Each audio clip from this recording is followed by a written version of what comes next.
મોટાભાગની south Indian વાનગીઓ સાથે પીરસવામાં આવતી કોકોનટની ચટણી બનાવીશું.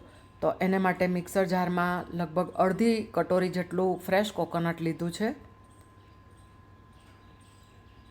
ત્યારબાદ 2 ટેબલસ્પૂન જેટલા દાળિયા લઈશું. 2 મોળા મરચાં કાપી લીધા છે અને 1 તીખી મરચી લીધી છે. 2 ટુકડા આદુ અને 2 કળી લસણ લઈએ.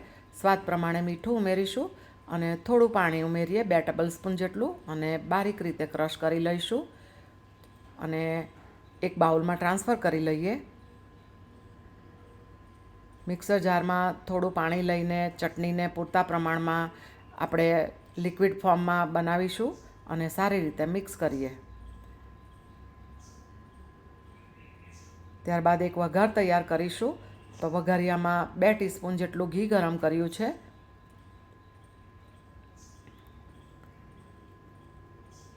એની અંદર 1/2 ટીસ્પૂન જેટલી અડદની દાળ ઉમેરીશું. 1/2 ટીસ્પૂન રાઈ છે. 1/4 ટીસ્પૂન હિંગ ઉમેરીએ અને 1 સૂકું મરચું ઉમેર્યું છે અને આ વઘાર ચટણી પર કરીએ અને ઉપરથી થોડી કોથમીર કટ કરીને ઉમેરીશું. એટલે આપણી સરસ મજાની કોકોનટની ચટણી રેડી થઈ ગઈ છે. અને મોટે ભાગે આ ચટણી ઇડલી, ઢોસા વગેરે સાથે ખાવામાં આવે છે, ઉત્તપમ સાથે ખાવામાં આવે છે.